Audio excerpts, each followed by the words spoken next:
Y aquí estamos, abriendo el consultorio de bolsa en Capital Radio. Hoy una alegría dar la bienvenida a este consultorio a Juan Esteve, director de inversiones de Cow Markets. ¿Cómo estás, Juan? Muy buenos días. Muy buenos días, Luis Vicente. Oye, encantado de estar aquí con vosotros. Vamos a disfrutar un rato y vamos a ayudar a nuestros oyentes también a orientarse correctamente, ¿de acuerdo? Vamos a intentarlo. Bueno, vamos primero a ver si nos ayudas a situar datos y contexto. Y entre los datos, pues nos gustaría pedirte una primera valoración sobre PMIs. Es día de PMIs, del sector servicios, del lado potente de las economías. Recordamos que el de la industria está un poco contraído en buena parte del mundo. Tenemos los datos de España. Y nos han sorprendido gratamente, porque han salido mejor de lo esperado. Estábamos en expansión en 52.1, por encima de 50 recordamos que es expansión, y ha salido 54.7. Y lo que dice el informe es que la economía del sector servicios en España está registrando el crecimiento más fuerte desde mayo de 2023. Son datos que se han recopilado entre el 12 y el 26 de febrero en este año, y se ve como la confianza en el futuro está alcanzando el nivel más alto de 2 años. Bueno, nos hemos tomado algo bueno. Sí, la verdad que sí. La verdad es que ya hace tiempo que estamos escuchando datos que aquí en España estamos quizá a la cabeza un poquito del resto de Europa. Y estos datos al final lo corroboran. Que sea en el sector servicios, esto también nos está indicando que quizá otro sector que puede comportarse bien durante este año, durante este próximo año, puede ser el sector turístico. Esto ya lo hemos comentado alguna vez, porque sí que vimos como el año pasado el sector turístico fue uno de los sectores más importantes junto con el sector bancario, y este año todo apunta a que las previsiones van a ser del mismo tipo. Yo creo que al final todos esos datos lo que hacen es corroborar o ayudar a que la economía española y que también los inversores extranjeros confíen en la bolsa española, que al final es un dato positivo. Estamos viendo como hoy, por ejemplo, aunque no es una variación muy elevada, y continuamos manteniéndonos en esa lateralidad, el IBEX 35 pues ya está por encima de los 10.080 puntos. Repito, yo creo que también necesita algunos alicientes más para que intente salir de esa lateralidad en la que estamos estancados, que parece que hemos llegado a los 10.000 y de ahí no podemos movernos. Es verdad. Bueno, pues hay que irlo viendo todo, porque podemos encontrarnos catalizadores, pájaros, como dicen en los mercados, cisnes blancos, cisnes negros, en cualquier sitio. El contexto del mercado hoy parece algo más correctivo. No sé si empieza a notarse un poquito más de mal de altura, porque ahora dominaba más el FOMO famoso, ¿no? El miedo a perderse algo. Correcto. Hasta ayer. Sí. Sí, esto también cambia de una manera radical. Sobre todo esto lo podemos estar viendo en Estados Unidos, porque como digo aquí, y en el resto de Europa. Pero a mí lo que quizás me preocupa más, y es lo que estoy viendo, es lo que te decía del mercado español de IBEX 35, que parece que está estancado ahí y no hay manera de encontrar un catalizador que lo aupe por encima de estos niveles en los que estamos. Claro, aquí tenemos que tener también en cuenta y ir muy en cuidado con lo que llamabas el famoso FOMO, el miedo a perderse algo, porque al final esto no es que sea como una burbuja, pero si encontramos que cada vez la gente empieza a invertir cuando ve que se está ganando dinero, sabemos por experiencia que si ya entras cuando todo el mundo está invirtiendo o entras ya con esa atracción, quizás seguramente sea un mal momento para entrar. Seguramente sí. Bueno, vamos a recibir consultas de nuestros oyentes, a ver qué les interesa en este momento del mercado, y también podemos ir comentando algunos de los movimientos de los protagonistas de esta mañana, entre los que está de nuevo la industria de la defensa. Los resultados de Thales, el fabricante francés, pues es quizá una de las estrellas seguro de esta mañana. Desde el primer momento de negociación, bueno, pues Thales ha estado siendo el espectáculo de la bolsa europea. Fíjate, un 6,5% que está subiendo Thales ahora. Sí. Es una pasada también porque esto tiene mucho que ver con las palabras que escuchamos la semana pasada, en la que quizá nos dejaban entrever que tendríamos que hacer una compra masiva en Europa de armamento con el capital congelado que le habían congelado, valga la redundancia, a Rusia. Yo creo que al final se crea también un sentimiento no es que pueda pasar nada ahora, pero ¿y si pasa? Entonces, al final, cuando ocurre esa situación, es igual que cuando hay una guerra o hay un conflicto bélico, que lógicamente a nadie nos gusta, pero las mayores empresas, las empresas que siempre se ven beneficiadas, obviamente, son las empresas armamentísticas. Yo creo que esto tiene mucho que ver. Además, si te fijas en el gráfico que estás mostrando, se ve claramente cómo desde que empezó todo este toda esta crisis, los movimientos al alza y la volatilidad que ha tenido el valor también ha sido bastante importante. Si lo vemos desde, pues eso, desde un mes o desde un año incluso, quizá lo podríamos ver mejor porque estaríamos ya en la parte en la que ha empezado la guerra o la que empezó la guerra en Ucrania, en la que vemos toda esa volatilidad, en la que tenemos compras, tenemos ventas, pero en estos últimos puntos, fíjate que es y viene quizá relacionado con lo que decía de esas palabras que nos tenemos que preparar para un posible conflicto bélico, que no es posible que ocurra, pero quizá hay que estar preparados. Entonces, todo ese impulso lleva a los inversores y a las inversoras a intentar buscar o a intentar aprovechar esa situación en las empresas que lógicamente se pueden ver beneficiadas por esas circunstancias. Pero es igual quizá que también, esto lo hemos visto cuando han terminado los conflictos bélicos. Así como al principio las empresas que se ven beneficiadas son las empresas armamentísticas, cuando un conflicto termina, las empresas que se ven beneficiadas suelen ser las empresas constructoras o las empresas de infraestructuras, porque cuando hay un conflicto en un país que desgraciadamente, como digo, se va todo al traste, hay que volver a construirlo. Entonces hay situaciones en las que los inversores se dirigen hacia un sector o hacia otro sector que creen que puede ser más rentable en un momento determinado. Así que ahora estaríamos, Juan, en la llamada economía parabellum, lo comentábamos en la tertulia, ¿no? Que es la previa a una economía bélica, la de prepararse para una potencial guerra si apareciese. Claro, porque aquí también es lógico pensarlo. Hay que prepararse las fábricas de armamento, las fábricas armamentísticas o las fábricas de inteligencia militar, sí que van preparándose y van aumentando, quizá decirlo de una manera muy frívola, pero van aumentando su stock armamentístico. Entonces, todo ese beneficio que van generando las empresas, toda esa situación pre-conflicto, lo que hace es generar una rentabilidad importante para las propias compañías. También para sufrimiento de los que buscan inversiones éticas, ¿no? Que ven que la rentabilidad está de este lado lógicamente, no tan ético. Lógicamente, claro. Es que al final, sí, te da a pensar en que, jolín, estoy aprovechándome de una situación que no es una situación éticamente o moralmente óptima. Estoy aprovechando de una situación en la que están sufriendo personas o van a sufrir personas y yo me estoy lucrando con esa situación. Pero es lo que tenemos delante y tal cual sí. lo estamos reflejando fríamente, con toda la objetividad que es posible hacerlo. A ver, preguntas para Juan Esteve en el WhatsApp de Capital Radio 687050600. Preguntas con voz. Adelante, buenos días. Buenos días. En primer lugar, felicitaros por el programa. Mi pregunta hacia el analista es su opinión sobre los movimientos de Banco Santander, que están en una lateralidad súper aburrida. ¿Qué opina él? Si hay que salir o considera que debemos mantener y qué precio objetivo le ve en un plazo corto. Muy bien, pues tu opinión sobre tu análisis sobre el Banco Santander, Juan. Pues mira, justamente antes de empezar el consultorio tenía la gráfica abierta del Banco Santander porque es uno de los valores que estoy siguiendo. Porque me resulta, a ver, el Banco Santander tiene una, o sea, lo podríamos mirar desde dos aspectos. Sí que es cierto que estamos metidos en una lateralidad. Estamos ahora en 3,84, como muestras en la pantalla, y no está habiendo unos movimientos importantes. Pero no olvidemos que el Banco Santander durante el año 2022, durante el año 2023, ha tenido un comportamiento muy positivo. En lo que llevamos el año 2024 está más parado, sí que es cierto que no se ha movido en esos rangos, pero no olvidemos que el sector financiero tiene ciclos, tiene ciclos determinados. Lógicamente, cuando hay una subida de tipos de interés, los beneficios de los bancos tienden a subir y cuando empiezan a bajar los tipos de interés, los beneficios empiezan a bajar. Ahora mismo estamos en ese rango en el que han subido los tipos de interés, pero no están bajando los tipos de interés todavía, con lo cual tiene sentido dentro de esos ciclos esa cierta lateralidad.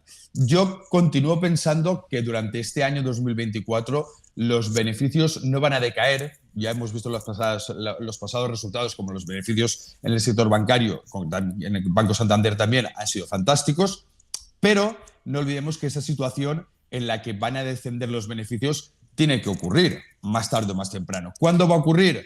Desgraciadamente no tengo una bola de cristal. Que podemos acontecer alguna subida más, que podemos acontecer a que tenga una cierta recuperación o acercarnos quizá también cerca de los 4 euros, como estuve a finales de diciembre del año pasado, pero no podemos esperar que tenga una rentabilidad tan grande como la tuvo en el año 2023. Con lo cual, yo aquí lo que valoraría es el precio de entrada, el precio que ha entrado el inversor, para ver si realmente ese beneficio que podría haber obtenido de las acciones Banco Santander se ha agotado o vale la pena todavía esperar a obtener más. Pero como digo, yo mi resumen sería que esa lateralidad sería la esperable, ahora mismo con cierta recuperación, pero no tendría un precio objetivo más allá de 4 euros. Este consultorio de bolsa en Capital Radio con Juan Esteve, director de inversiones de Cow Market, también puede seguirse visualmente en el canal de YouTube de Capital Radio.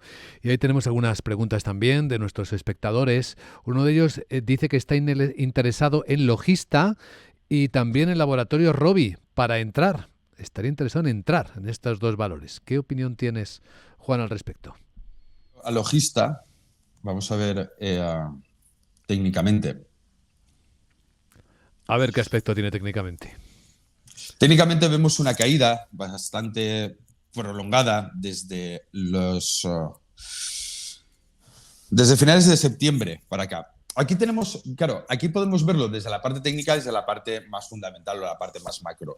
En la parte técnica sí que es cierto que tenemos esa caída, con lo cual vuelve a unos niveles en los que podríamos apreciar cierta lateralidad, porque estaría en los mismos precios que podríamos haber estado en agosto del año pasado, con lo cual más o menos tenemos unos movimientos laterales bastante importantes que parece que no le permitan al valor salir de ciertos rangos. Ahora sí que es cierto que estamos en 24,72 y en agosto del año pasado, como digo, estuvimos cerca de los 25,42. Yo quizá marcaría esa resistencia cerca de los 25,50, que suele ser un punto psicológico más importante, a ser un número redondo. Pero tendría en cuenta que son compañías que han presentado unos resultados interesantes y que quizá, y muchas veces tiene sentido esta apreciación, vienen descontados esos resultados antes de las presentaciones. Lo podemos ver en los gráficos, como por ejemplo desde enero del 2024 ha tenido un movimiento alcista bastante importante hasta el 26 de febrero y del 26 de febrero ha tenido una caída, una venta que podría verse debida a ese descuento de una presentación de resultados positiva. Por otra parte, Rovi. Yo Rovi lo miraría desde una perspectiva, ¿cómo lo diría? Que depende mucho del perfil del inversor o inversora en cuanto a empresas farmacéuticas. ¿Qué ocurre con las empresas farmacéuticas? Ya sabemos que las empresas farmacéuticas suelen acumular cierta volatilidad en estados bastante concretos, es decir, cuando tenemos una compañía, cuando hay un producto que está en una fase bastante avanzada, las compañías suelen aceptar o suelen reflejar en la cotización un buen grado de comportamiento en esas propias empresas y por lo tanto acumular subidas, pero si en algún momento esas fases de estudio de los medicamentos no llegan a buen término, que es algo que suele ocurrir, vamos a tener unas caídas bastante prolongadas en las propias empresas. Por lo tanto, si al final la volatilidad que pueda acumular en una empresa farmacéutica está acorde con el perfil de inversor o inversora o con la cartera que tiene desarrollado o el portfolio que tiene estructurado, no es una mala opción. Al final, si vemos el gráfico, vemos cómo han tenido un comportamiento lo suficientemente positivo desde agosto del año pasado, en el que cotizaba en 41,40 y estamos en 75,55. Eso puede darnos un poco de vértigo por la parte que decía. Si en algún momento tenemos alguna noticia que le da un traspié a los objetivos que puedan tener diferentes fondos de inversión o grandes inversores o inversoras en esa empresa, puede generar cierto temor. Como ya vimos, si lo fijamos en las velas, el 27 de febrero, que tuvo una caída bastante importante siguiendo la trayectoria, pero, como digo, puede dar o cierto vértigo o, si aceptamos esa volatilidad, tenemos delante una compañía que puede darnos unos resultados muy interesantes a un medio-largo plazo. Mira qué sugerente lo que escribe Abelino en el chat de YouTube. Dice, buenos días, podría preguntarle qué tiene el BBVA que no tenga el Santander, que cotiza el doble. Muchas gracias por el programa. Pues es curioso porque yo recuerdo, estoy hablando ya de hace tropecientos mil años, que tenían una cotización prácticamente a la par. Estoy hablando a lo mejor del 2008, 2010, ¿Te, si no te recuerdo acuerdas, mal. te acuerdas de Antonio Sá del Castillo, que los llamaba los gemelitos al BBVA Exacto, exacto, Santander? exacto. Sí, sí, sí, sí, sí. Además recuerdo eso, que cotizaban.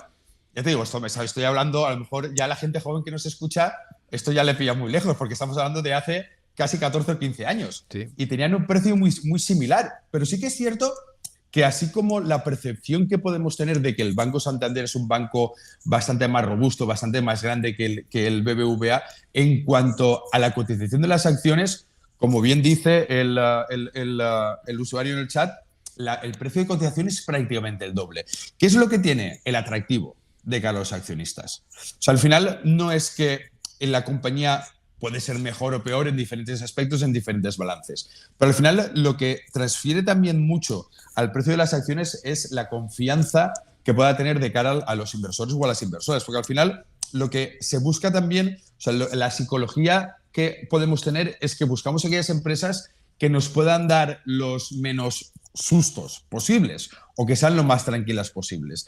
Y quizá en ese caso, BBVA no sé si es porque pasa más desapercibido, si es porque no tiene tanto foco mediático, es porque, lógicamente, también tiene una diversificación quizá más grande en diferentes países y le afectan menos diferentes cuestiones. Pero es curioso lo que dicen. En cuestión de 15 años o menos, el valor en bolsa o el precio de la acción, mejor dicho, ha duplicado el BBVA al del Banco Santander. Pues ahí está, bien claro y bien visible por otra parte.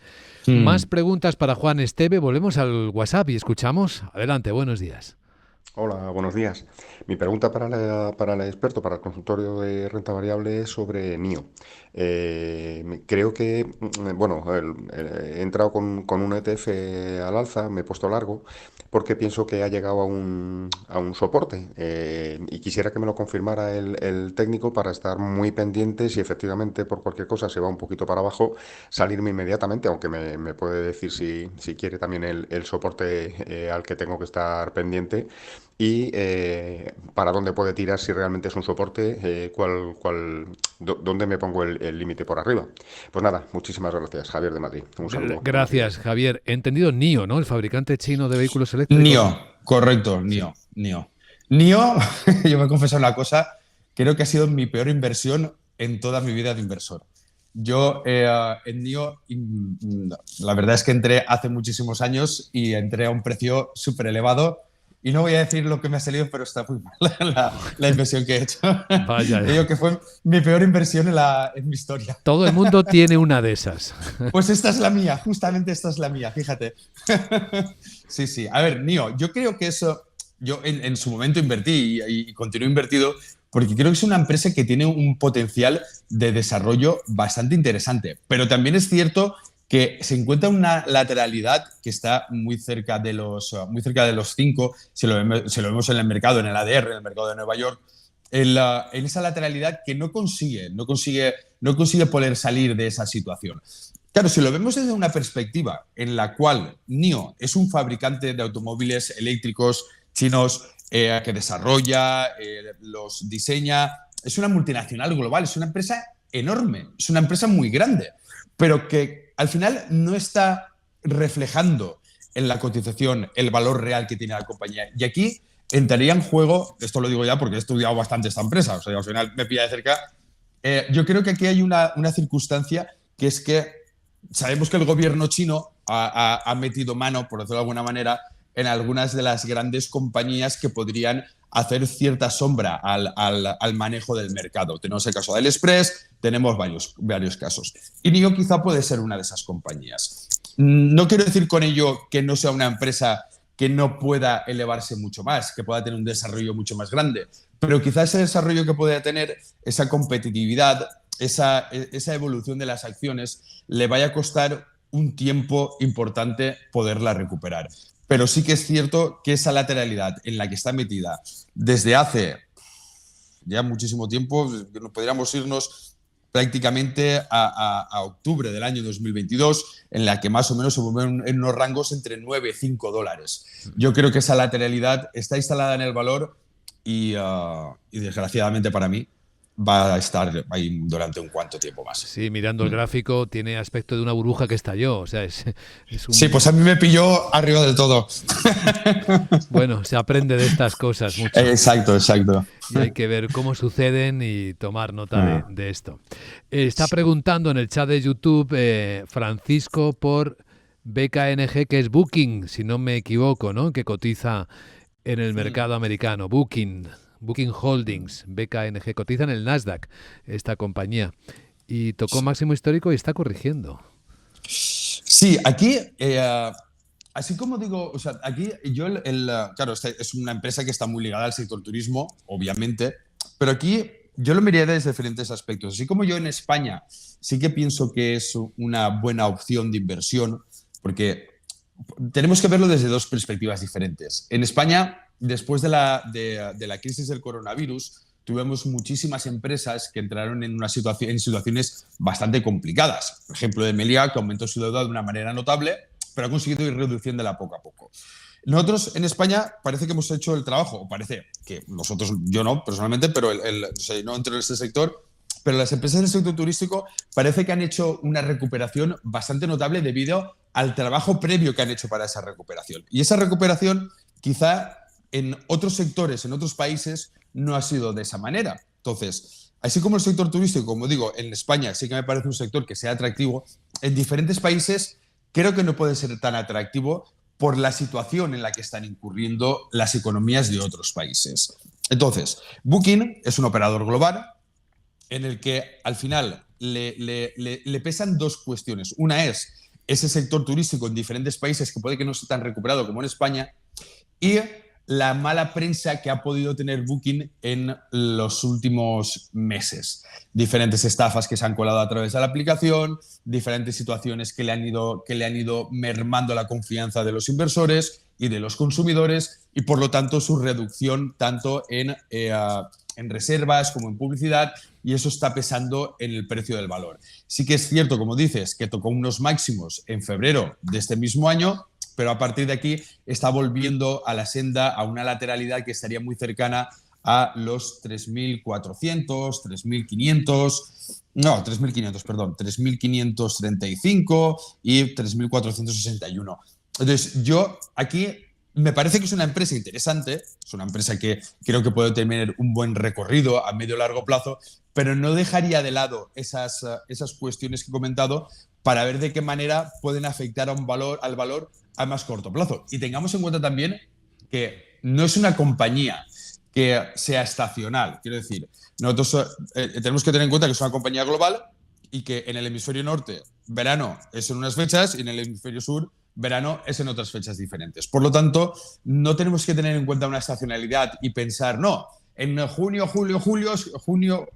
agosto, perdón, es cuando mejor se puede comportar porque hay más reservas. No. O sea, esta compañía es una compañía global y por lo tanto puede tener movimientos que no estén ligados a una época vacacional como entendemos en Europa. Estamos con Juan Esteve, disfrutando de este consultorio de bolsa en Capital Radio. Juan, director de inversiones en Cow Markets. Tenemos que hablar de la OPA del día, aunque sea sobre un chicharrillo de la bolsa española, Aircross. Recordamos que se confirmó esta mañana que el grupo Bondalti Ibérica, de origen portugués, lanzaba una OPA, una oferta pública de adquisición de acciones sobre Aircross, con una prima del 41%, la valora por lo tanto en torno a los 329 millones de euros, lo que significa 3,6 euros por acción. Y bueno, Aircross pues ha despertado muy contenta, como era de esperar, con una subida del 33%, pero está en 3,42, está por debajo del precio que le ofrecen. Sí, al final, claro, en esas situaciones tenemos que tenemos que ser bastante cautos, porque en muchas ocasiones, y también, lógicamente, con empresas que tienen una poca capitalización o empresas que no son muy grandes, esos movimientos son movimientos muy puntuales. Son movimientos en los que podemos ver una repercusión en el precio de la acción bastante notable, pero es que exactamente igual que existen esos picos, pueden haber movimientos en los que haya mucha bajada. O sea, lo normal es que ahora se pudiera instalar cierta volatilidad en el valor. ¿Por qué? Porque pueden haber inversores que efectivamente han entrado para poder aprovechar esos movimientos al alza de esa OPA, y pueden haber muchos inversores que entraron en el punto más bajo, en los puntos iniciales, y aprovechen ahora para realizar ventas y poder recuperar parte del dinero, aunque no llegue al precio objetivo que se ha marcado. Quiero decir, más vale recuperar, por poner un ejemplo, 60 que 70. Claro. Entonces, ahora sí que es posible que se pueda instalar cierta volatilidad y habrá que ver también cómo pueda manejar esto la CNMV, porque si en un valor de una capitalización más pequeña se ajusta o se introduce cierta volatilidad, no sería descartable que pudiéramos tener cierta, ya no digo paralización, pero cierto control de la acción. Buen punto este. Bueno, atención todo el mundo, porque llegamos al final del consultorio con el minuto de oro. A ver, querido Juan Esteve, comparte por favor una idea de inversión que tengas ahí en la mente con nuestros oyentes para despedirnos hoy. Yo creo que he dado una pista, pero voy a volver a hacer enterarla. Yo creo que ahora, en el 2024, mi mirada en España está puesta en el sector bancario y en el sector turístico. En Estados Unidos yo diversificaría España y Estados Unidos. Y en Estados Unidos me iría a empresas tecnológicas. Pero en empresas tecnológicas haría dos cosas también. Empresas de gran capitalización y no olvidaría empresas de mediana y pequeña capitalización. Yo creo que ese conjunto de cartera puede ser un conjunto de cartera lo suficientemente interesante para este año 2024. Pues ahí están, ideas muy sugerentes, con estrategia incluida, con Juan Esteve, director de inversiones de Cow Markets. Gracias por la ayuda, Juan, te deseamos un día estupendo. Un placer como siempre, un abrazo.